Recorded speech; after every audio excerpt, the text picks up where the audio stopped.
What is up, guys? It's Raw Vegan Dude. Welcome back to the channel. And I know it's been a long time since I posted a video, but there's going to be a lot more coming, especially from my trip in Borneo. But today we're doing a garden harvesting video, and yes, I'm shooting on my new iPhone, and I'm sure you guys are going to enjoy the quality. I know I am already enjoying using this phone, and to be able to edit on this phone is going to be so much better. So that means there's going to be a lot more videos coming your way. So let's get into today's video. We're going to start off with one of my avocado trees. This tree is about 3 years old in the ground. I've had to cut it back quite a lot. It didn't fruit that heavy this year, but we've still got some fruit on it, and I've already eaten a decent amount of fruit. We've got some up there, and we've got some down here. I think I'm gonna go for the ones up there first, so let's go to that.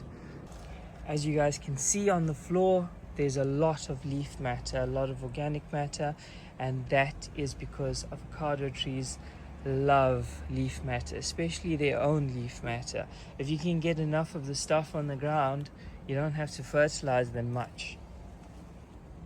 So here we're going for the fruit up there, in the bags. Okay, here we go. We have these avocados. They're really good sizes. I'll take them out the organza bags to show you guys. That's a really nice sized avocado. It's very squat, it's very round, and this is a good eating avo. The tree itself, it's not of any known variety.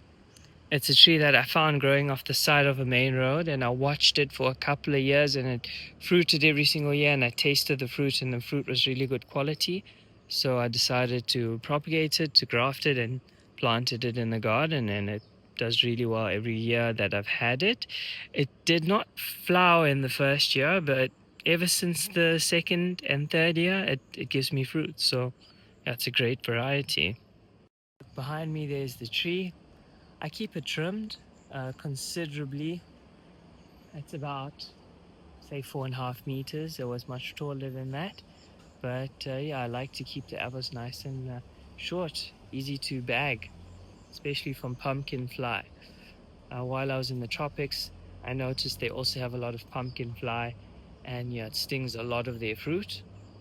So that's how you prevent it. Just bag them. You don't need to spray any chemicals or anything. Just bag it with an organza bag that's reusable. So here is my second avocado tree. This one is gotten a bit too tall.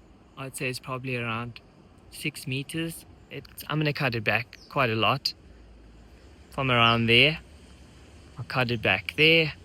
And it's also got a bumper crop. This is also a variety that's collected, that was grown by my grand uncle, and does really well for him every single year. The fruit is really good. This is one that fell. It actually stays green when it's ripe. When it's mature. It stays green when it's ripe. It does not turn purple like the other one. I'm assuming this is more of a Guatemalan, got more Guatemalan genes in it, as it's green skinned. Let's take a step back and just show you guys the tree. It definitely needs to be cut back quite a bit. So we're gonna maybe harvest a few fruit from this tree. We're gonna get some fruit from inside, so maybe we can get these two. I'm still gonna, because the longer you leave it on for, the tastier they get. So every year it's slightly different. So I'm just gonna wait and see. How these taste, then harvest the rest at a later stage. But if you leave it on the tree, it extends your season a bit. And you can see I ran out of bags over there, but it's a bit hard to get there without a ladder. So obviously next time a tree's going to be cut back, so all of these lateral branches will be left for fruiting. The garden itself is in quite a bit of a state. The grass has grown quite long because we've had we are still in the rainy season. We're at the latter end of the rainy season, and we got quite a bit yesterday. I'd say we got about 10 mils in total. And yeah, we haven't had rain for about almost 2 weeks. So yeah, it gets really hot, gets really dry, still humid because we're next to the ocean. But yeah, it gets dry, then it just dumps a whole lot of rain. I think we got a lot more rain coming here on the south coast of KwaZulu-Natal and Park Rainy. And the next is something really special. So this is a guapple. Have a look at that. This tree was gifted to me by my friend Bjorn, who said this is a guapple from the Philippines. So it's a giant guava, very soft, low seed count, it's white flesh. And we actually had quite a few damage to pumpkin fly. So I had smaller bags on them. The bags ended up being too small. It got too close to the fruit, just like that. And pumpkin fly can obviously sting it then. So we're actually going to harvest these at the bottom because I don't want them touching the fruit. Look at how massive they are. They are so big. We're just going to twist it off. I've got my cutters here, but I think these will be fine just to twist off. Look at that, guys. That's a guapple for you. And it's about, see, 3.5 years old. Started fruiting for the first time now.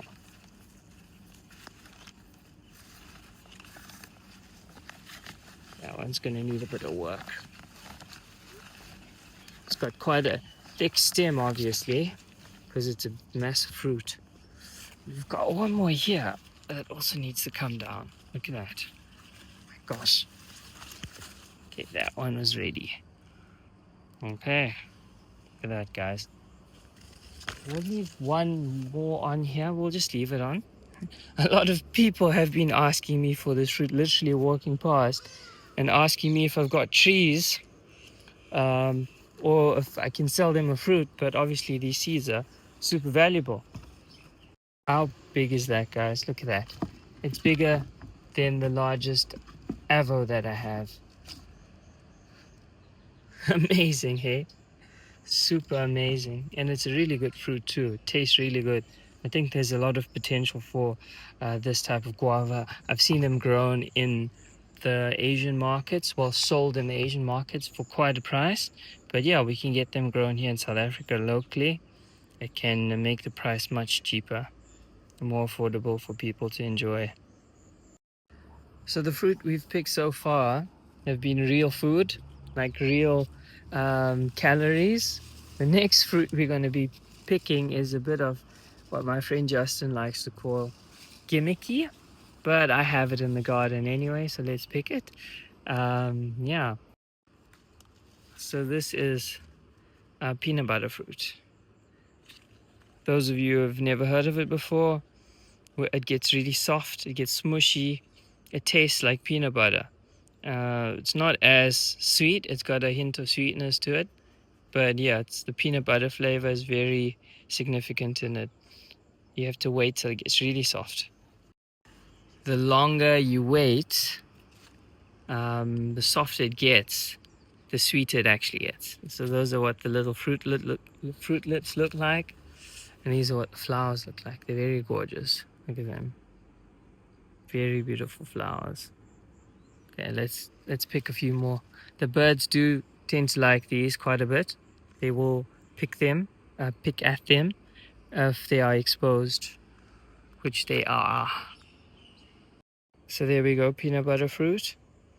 I'd say the longer you can leave them on the tree, the better. It's actually nice to let them tree ripen if you can bag them. But I mean, it's a whole lot of an effort to bag them, to bag such a small fruit and so many of them. So I just tend to pick them at this stage and let them ripen on the shelf, and they still taste pretty good. Next, we're gonna pick some apples. So living in an almost tropical climate, one would think you can't grow apples, but you actually can. We've had some decent sizes. These look amazing. These are the Anna apple, which is self-pollinating, and I think I'm gonna harvest all of them. Yeah, look at that. It's come off nice and easily. They are still flowering, some of them, but yeah, this is going to be so good. I think this is one of the rarest apples I've had on these trees. Next to the Anna, we have the Golden Delicious. So it's not quite ripe yet, so I'm not going to pick it. It needs to turn yellow. But we do have a Granny Smith, which I have been picking, and it's a really good fruit too. Yeah, let's go to it. Here we go. That's quite a nice size fruit. We also have some up there. You guys can see that I bagged, and some right at the top. Yeah, we had a lot of fruit on this tree, and it hasn't flowered again, so I think that will be all the Granny Smiths for the season. Let's pick these. So we've got organic apples. Oh my gosh, they are so amazing. Look at the colors. And these are not what you'll get in the shop. Completely pesticide free, spray free, delicious organic apples. Amazing. Walking over to the next fruit tree, I found one of these on the floor. I think I just dropped it. But let's take a taste. It's so fresh, it's so juicy.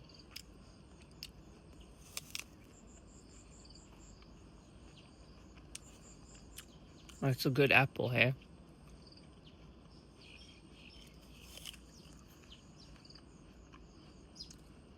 It's extra juicy because of all the rain we had last night.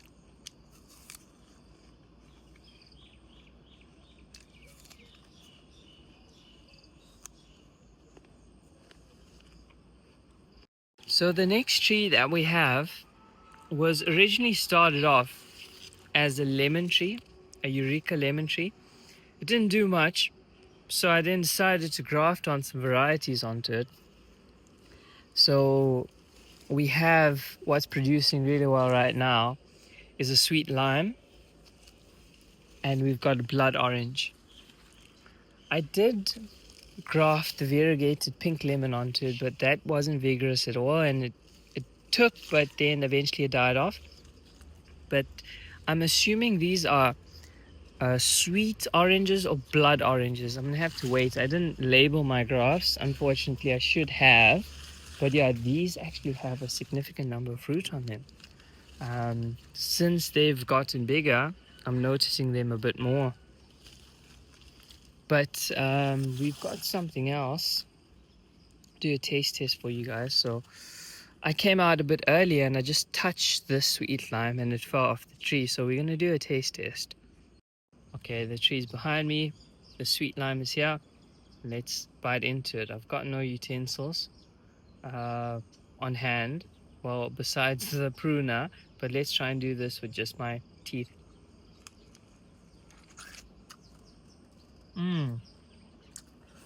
You know what? Even the peel is kind of sweet. It looks exactly like a lime or lemon inside. But, yeah, it's sweet.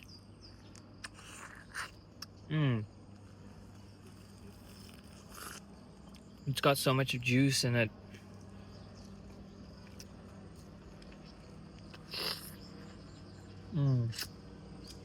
All of that extra rain from last night. Oh my gosh, that's so refreshing. It's more refreshing than anything else.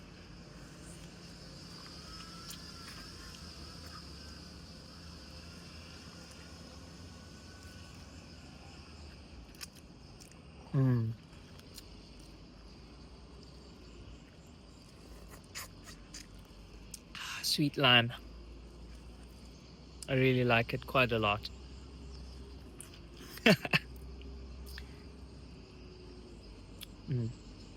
Okay, so the next tree we're going to have a look at, it's not actually a tree, but it's a herbaceous plant, is papaya. So this is one of the first papayas I've ever planted. It's as old as this garden, which would be about 6 years old. And yeah, it's produced really well. Here's some papayas that I've picked off it already.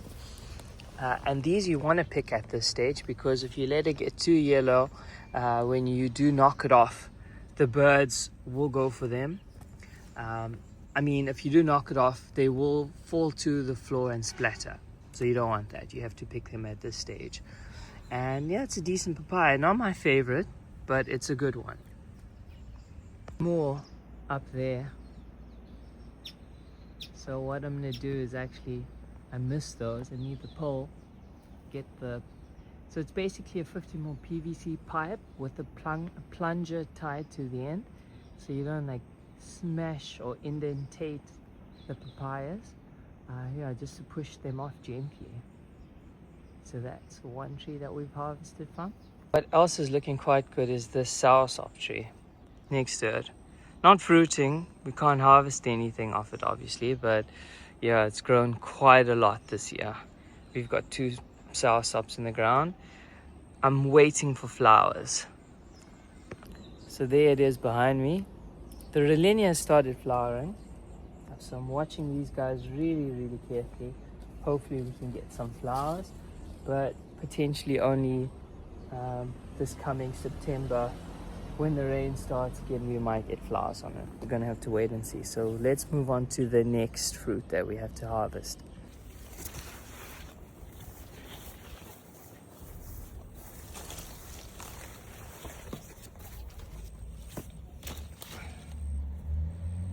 So an interesting thing about these papayas is you actually don't want to pick them when they're fully yellow on the tree, because they ripen unevenly. And not only that, it's because it attracts the birds as well. We share with the birds, of course, because there's a lot to go around. But yeah, you don't want to get damage on all your papayas.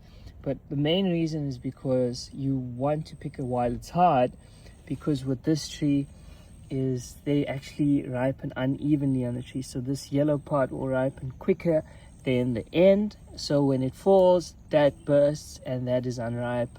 So yeah, not ideal. But if you pick them like this, they ripen up really evenly and really well. The next tree that we have is also one of the older trees in the garden, but you can see it's not that tall. I've never pruned it back before, and it produces well, really well, grown from seed. So this is sugar apple. A lot of people don't like it because it's very seedy, but the taste is quite exceptional. So these are actually ready really early this year. Normally they're ready in winter. You can see I've missed some while I was away. They actually fell onto the floor. Yeah, and I see seeds on the floor. But yeah, let's harvest some of these. There you go. It's a good size sugar apple too. Look at that, guys. Really nicely formed. Well pollinated.